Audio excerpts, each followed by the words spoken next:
Hola, hoy les voy a mostrar. Resulta que recién descubrí un experimento mientras estaba tomando la cerveza y mi celular estaba sonando despacito. Descubrí un experimento con mi cortadorito de botella.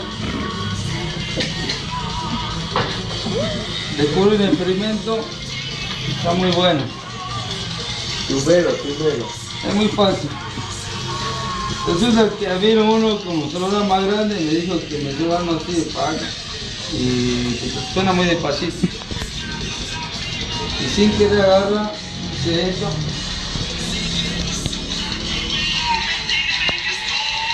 ¿Qué pasó? Se amplifica. ¡Ah! Suena más fuerte. Le pongo esto. ¿Qué pasa? Suena más fuerte. Entonces agarré.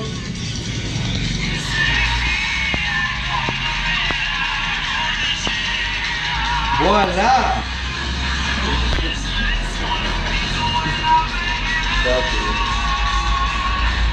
No sé qué pasa, pero suena más fuerte. Pero voy a bajar el volumen. Nada se compara con esta botella, no sé qué tiene esta botella con boquita más ancha.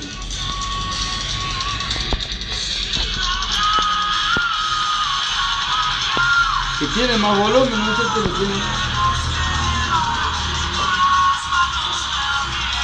Es un descubrimiento que hice cortando botella. Es un experimento que hice cortando botella, disculpen el volumen. No quiero que sea tan fuerte el volumen.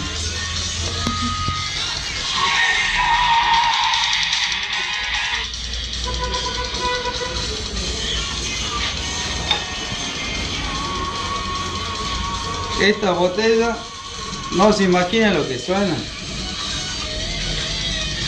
Pero eso lo vamos a dejar para otro capítulo. Muchas gracias, eso fue todo.